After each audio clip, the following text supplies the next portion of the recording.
Oui, et c'est très important qu'on t'entende bien, puisque aujourd'hui, c'est toi qui nous raconte une histoire. D'habitude, je joue un rôle, mais cette fois, c'est Anne qui va jouer un rôle, puisque à un moment donné, Anne est infirmière et se trouve dans un contexte qui va générer une certaine gêne.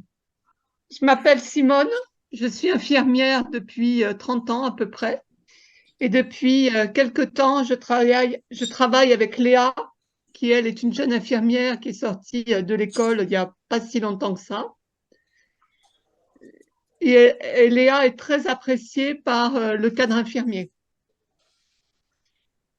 parce qu'elle travaille vite, bien et on arrive à tout faire. Le seul problème, c'est que Léa et moi, c'est pas ça. J'ai l'impression que Léa, elle, elle fait des choses qui sont peut-être préjudiciables pour les patients. Par exemple, la dernière fois, elle a vu la posologie et elle a dit, ah ben, le médicament A et B, là, c'est à peu près la même chose, on n'a pas besoin de lui donner les deux. Et hop, elle a squeezé. Bon, moi, ça fait 30 ans que je suis infirmière, jamais j'aurais fait ça.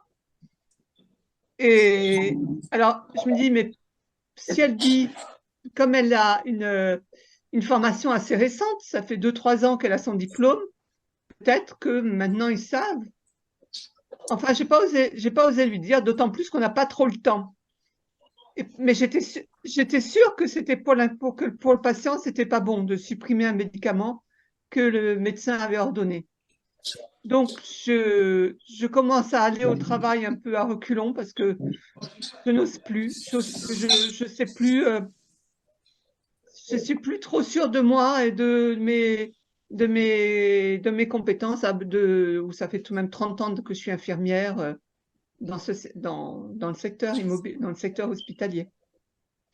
Voilà, donc je me sens partagée entre le dire, ne pas le dire, et puis on n'a pas trop le temps non plus, hein, puisque Léa elle va très très vite, plus vite que moi, c'est vrai. Donc voilà. Donc je ne sais plus trop quoi faire. On pourrait peut-être regarder, donc si j'entends bien, le fait qu'il y ait une forme d'incertitude, enfin de pas voilà, de pas remettre en cause la collègue qui dit quelque chose, donc il y a une forme il y a quelque chose de sûr en toi, mais il n'y a pas, euh, tu oses pas, enfin lui dire que ça va pas. Alors juste, allons à ce moment-là où elle décide, enfin, elle dit qu'il ne faut pas le médicament, parce que elle dit qu'il ne faut pas le médicament, et, et donc toi, à ce moment-là, il se passe quoi dans ta tête? Ben, je me dis, mais ça se fait, enfin, c'est pas normal de supprimer un médicament transmis par le médecin. Je n'ai jamais fait ça, c'est pas, mais je commence je, je suis à la fois sûre de moi pour respecter les posologies des médecins, mais en même temps, je doute et je m'en veux de douter. Alors, Et je me sens alors, un peu coupable de douter. hmm. Alors, donc tu doutes par rapport à quoi? Parce que tu l'as dans la tête, mais tu n'as pas enfin, vous n'avez pas l'ordonnance sous les yeux, quoi. C'est elle qui dit que Si, l'ordonnance, elle est dans le dossier du médecin, dans le dossier du patient. Mais oui, mais toi, ce, à ce moment-là, tu vas pas voir l'ordonnance. Tu, tu restes sur le fait que c'est elle, enfin, elle assure tellement les choses que toi, tu vas pas regarder l'ordonnance. Tu vas pas la vérifier sur je vais pas me rapporter au dossier. Je sais que voilà, l'ordonnance, c'est ça, c'est le voilà. médicament 1 plus le médicament 2. D'accord. Mais si elle décide que le médicament 2 n'est pas nécessaire, moi, je pense qu'il faut respecter l'ordonnance. Je veux dire, c'est notre rôle d'infirmière. Mais et puis, elle est déjà, elle est déjà passée à autre chose. Et je n'ose pas D'accord. lui dire. J'ose pas lui dire. Alors, J'ose pas lui dire. ouais, quand tu oses pas lui dire, enfin, quand tu oses pas lui dire, c'est quoi l'objectif? Tu veux pas la mettre, tu veux pas la mettre en difficulté et pas te mettre en tension avec elle, enfin, la remettre en cause. Voilà, c'est ça, oui. Alors, euh, euh, donc, si on regarde maintenant donc la décision, donc toi, à l'intérieur de toi, tu as une petite voix qui te dit il faut pas le faire, et tu veux pas remettre en cause la collègue parce que c'est une collègue. Bon, alors en fait, tu fais quoi à ta collègue quand tu veux pas la remettre en cause? Je me mets, comme elle est plus jeune, elle est peut-être plus formée que moi, bien que j'ai eu des compétences, mais oui, je me mets en soumission par rapport à elle, par Ça, rapport c'est à sa ouais, ça c'est à sa jeunesse et à sa ça c'est ce formation que tu récente. Ça, c'est ce que tu te fais à toi-même. Tu te mets en soumission par rapport à elle. Mais tu lui fais quoi à elle ou tu renonces de faire quoi à elle quand tu veux pas la contredire d'une certaine manière. Je, C'est quoi je- l'idée? Enfin, on est, l'action que tu on est collègues, elle n'est pas ma supérieure, on est vraiment sur le même niveau, donc je ne peux pas lui donner un ordre. Je renonce à lui donner un ordre. fais. Je respecte son autonomie, je respecte sa Ouais. compétence, son autonomie, Alors, et en même temps, quand tu fais ça, que tu la respectes elle, que tu la reconnais comme collègue, tu fais quoi à votre relation à vous deux? À toi, tu te soumets. À elle, tu la laisses, tu la respectes dans son truc. Et tu fais quoi à la communication entre vous deux? je fais quoi à la communication entre nous deux? Ouais. Ou à la relation, plutôt pas la Je la communication, la préserve pour relation. éviter qu'on rentre en conflit. Exactement. Là, tu protèges une certaine manière de protection dans la relation. Alors, donc ça, Mais après, le soir, j'arrête pas d'y penser. Je me dis, le médicament de Monsieur Douchemol, ouais, j'aurais dû insister. Je me sens coupable de ne pas avoir insisté. exactement. Et alors, ça veut dire que tu fais quoi à la petite voix qui est antérieure, à l'intérieur de toi, qui te dit avant le soir, la nuit après le soir, mais au moment là où tu fais quoi à la petite voix qui te dit, bon, il faudrait quand même aller vérifier si c'est dans l'ordonnance et si on doit le faire. Tu fais quoi cette petite voix là je la fais taire parce qu'on n'a pas trop le temps. Il faut aller vite, vite, vite. Donc, je la fais taire. Alors, tu l'as fait, disons, la cause, mais en tout cas, tu l'as fait taire, enfin, tu fais taire cette petite voix-là. Et donc, tu fais quoi au patient quand tu fais taire ta petite voix et que tu respectes ta collègue? Tu fais quoi au patient?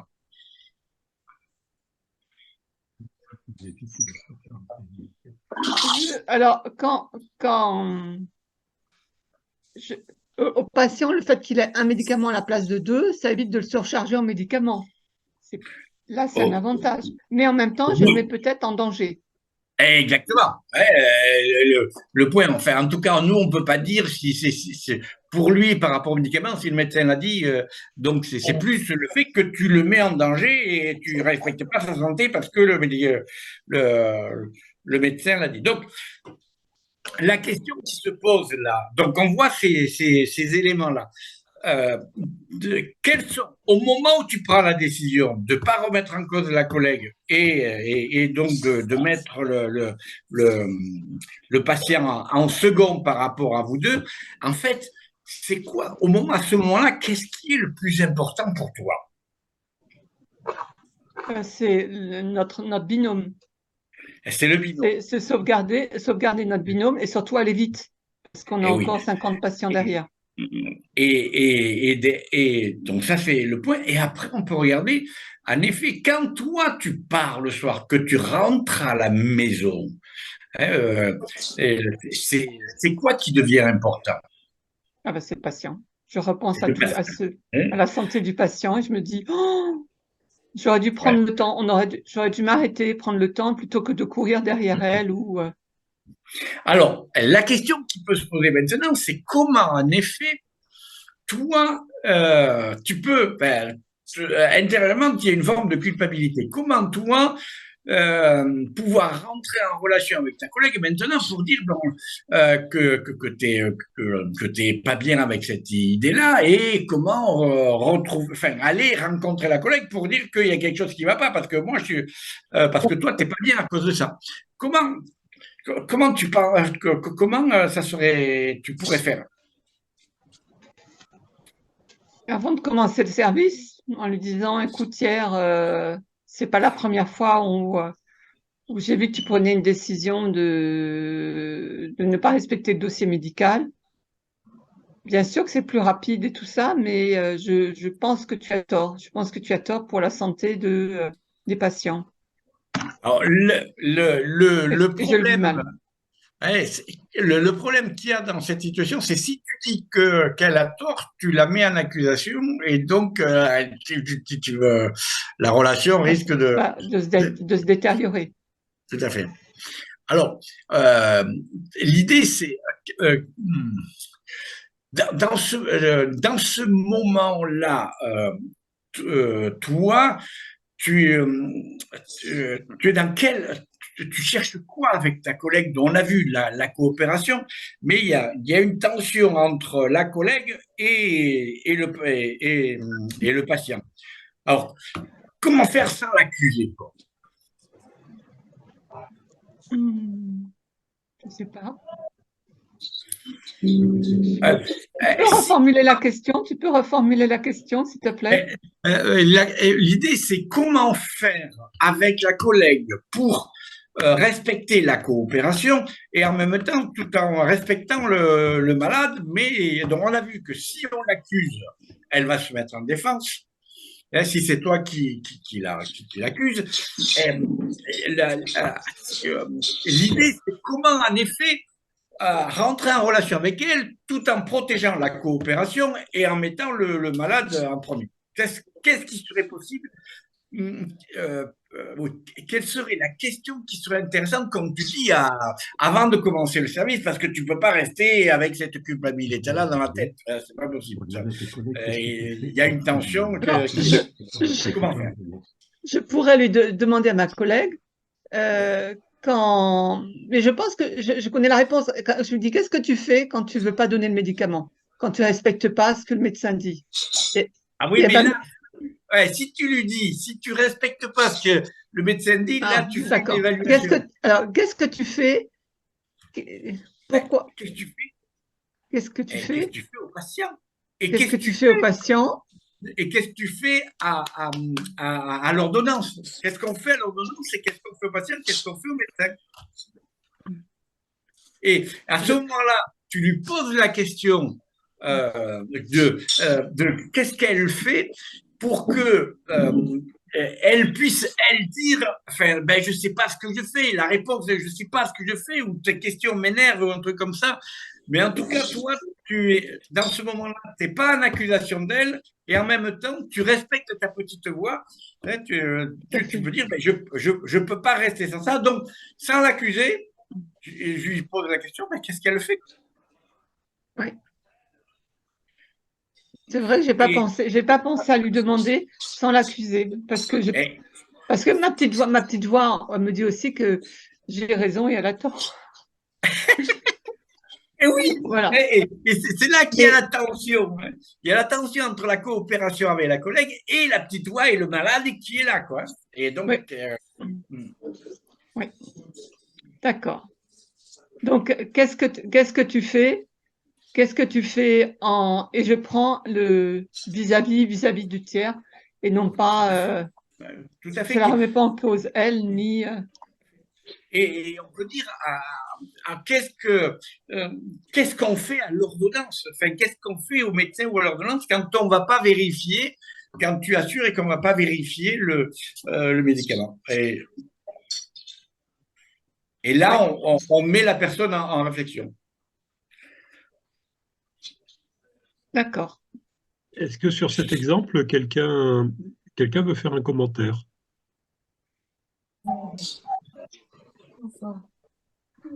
équipe du binôme, Ouais. qui est plutôt, et tant pis pour son ego, hein. Mhm. Alors, c'est là que la question de Hamza est intéressante parce que dire en effet comment le faire pour réserver dans l'immédiateté de l'action pour préserver à la fois la relation et pour préserver le malade, eh bien, en effet, c'est la question de lui poser. Mais c'était pas le cas parce que c'était trop rapide. S'il pose la question, mais qu'est-ce qu'on fait?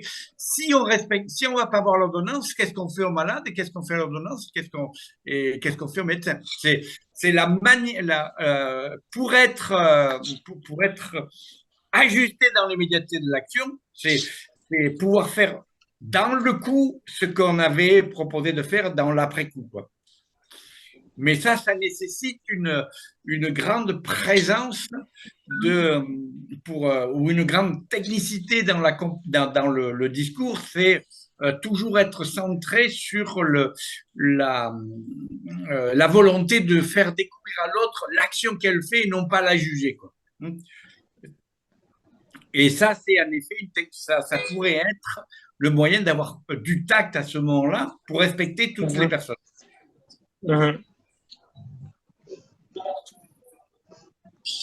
Mais une question, c'est que une fois que l'infirmière senior a posé la question, et qu'est-ce que tu fais à ce moment-là? Elle va dire, ben, écoute, enfin, elle pourrait répondre, la jeune, ben, écoute, je fais en sorte de pouvoir traiter les 50 malades dans la matinée, donc ne m'embête pas avec ça. Ouais, mais là, l'infirmière majeure, enfin la responsable, oui, enfin l'infirmière, dit, mais c'est pas ma question. Et ma question, c'est pas de savoir ce qu'on va faire aux 50, c'est qu'est-ce qu'on fait là dans l'instant par rapport à l'ordonnance et aux patients.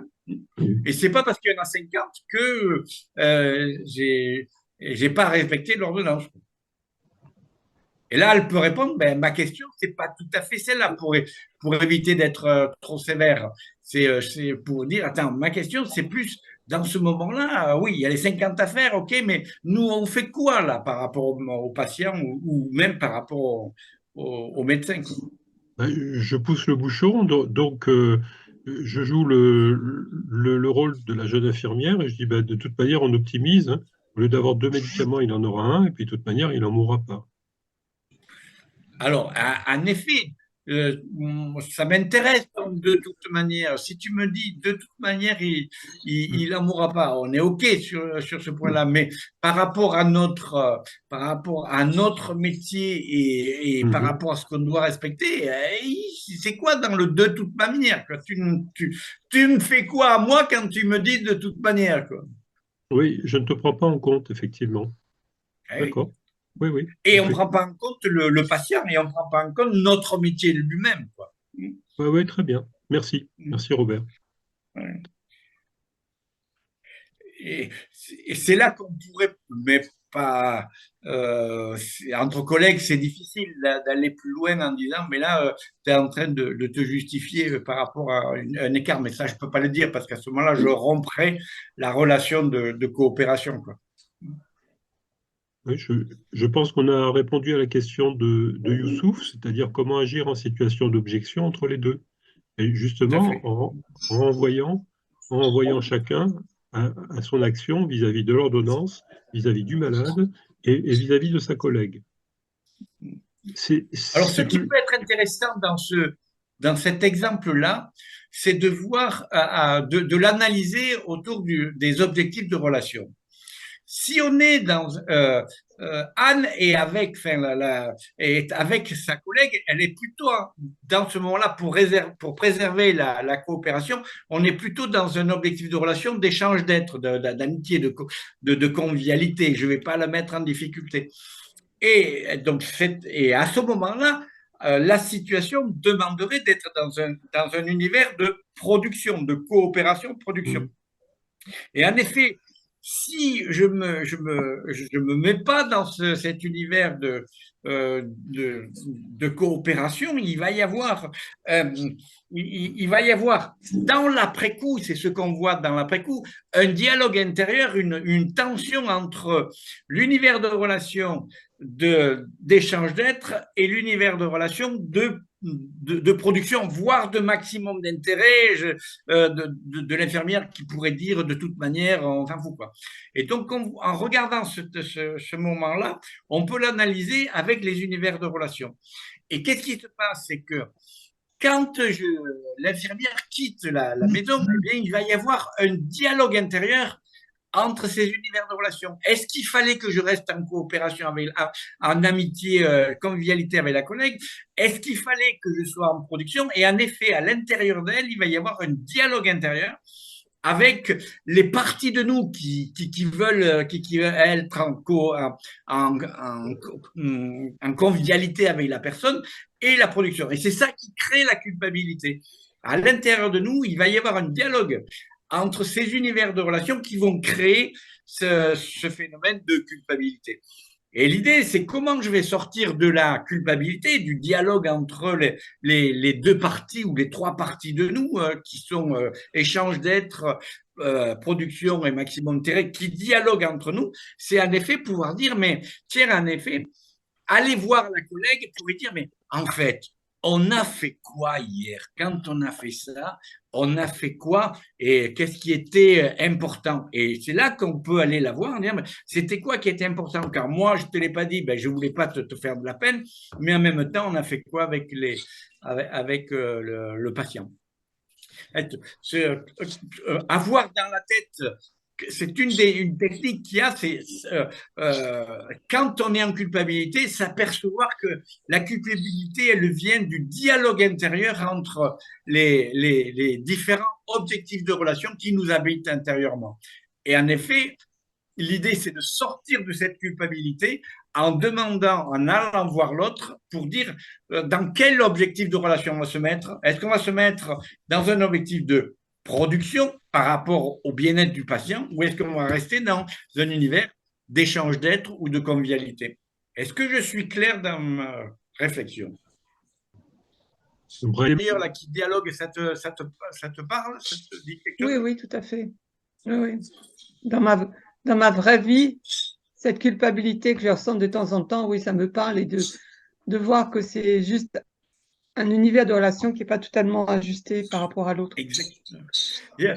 Pour exemple, parce que là, on a peut-être encore un peu de temps. Pour exemple, j'ai parlé de ça avec, par exemple, une maman qui dit j'ai été une mauvaise mère. J'ai été une mauvaise mère, pourquoi? Parce que je donnais une fessée à ma fille qui faisait un caprice. Alors, je lui dis, mais oui, alors, c'est quoi le mal-être que tu sens? En effet, la maman éducative face à la fille qui fait un caprice, elle veut l'aider à pas faire de caprice. Mais la maman amour, la maman échange d'être, elle est pas bien parce que elle a rompu le lien, semble-t-il, le lien d'amour. Et donc, il va y avoir un dialogue entre la maman éducative et la maman d'amour, on pourrait dire comme ça, et elles vont se dialoguer entre elles. Et c'est ce dialogue-là qui va nous permettre de pouvoir prendre une décision pour voir en effet, est-ce que ce moment-là, il fallait absolument être un peu ferme avec l'enfant parce qu'il fallait l'éduquer, ou est-ce qu'il fallait peut-être lâcher un peu parce que c'est pas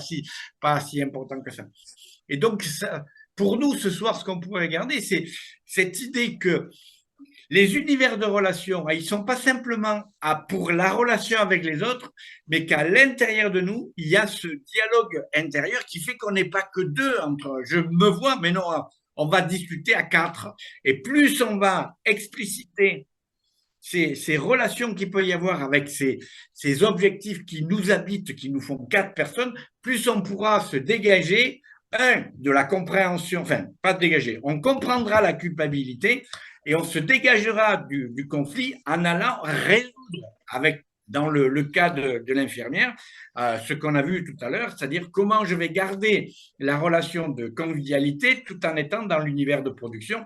Et là, on va voir qu'on va renoncer à accuser l'autre qu'elle a mal fait pour essayer de lui faire découvrir, elle, faire prendre conscience que l'action qu'elle a faite mettait en cause le patient et même peut-être moi-même.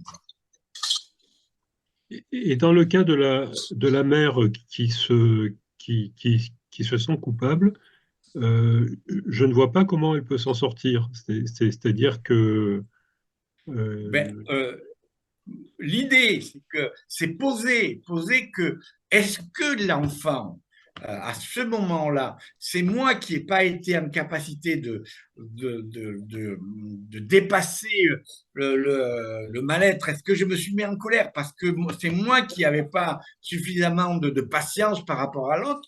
Ou est-ce que l'enfant, dans le caprice qu'elle a fait, a dépassé les bornes? Et donc, si elle dépasse les bornes de l'enfant et qu'il n'y a pas d'autre moyen que de se mettre en colère pour signifier les lignes, les lignes. Et l'enfant, alors dans cette idée-là, l'enfant, elle le sait que elle va revenir le soir parce que la relation d'amour sera là. Donc, pour s'en sortir, c'est un effet de vérifier si la situation dans l'état de la fille, de l'éducation, il fallait absolument montrer la règle, enfin, que la borne a été dépassée, et si la raison, l'enfant n'arrive pas à accéder à la raison, ben, le fait d'être un peu plus ferme peut permettre de dire, ben, OK, il fallait que je fasse l'acte éducatif et pour ça, je n'enlève pas ma relation d'amour avec l'autre. Au contraire, ça peut signifier que je l'aime encore. Et je ne me laisse pas piéger par mon affect par rapport à mon rôle d'éducatif. Mais en effet, ça sera toujours un dialogue intérieur pour que on ne se laisse pas piéger par une émotion qui serait pas maîtrisée, pas trop maîtrisée, parce que on n'arrive pas à trouver les bons mots, les bons gestes pour aider que ce soit l'enfant. Mais c'est la même chose dans le management. oui, Moussa, Je veux vas-y. dire, au sein d'une équipe, Oui, on est partagé entre le fait de garder l'équipe soudée et d'avoir un résultat. exactement, tout à fait. C'est le lien entre la convivialité et le résultat. Dans les participants. Mais maintenant, comment gérer les problèmes des émotions? Comment gérer les problèmes des émotions? Il nous reste 4 minutes pour répondre à cette question, Robert. Ah ben c'est absolument extraordinaire. On a largement. L'idée, c'est la question que très souvent je pose, c'est qu'est-ce que c'est qu'une émotion? Et si on regarde, je la fais rapide parce que j'ai que 4 minutes.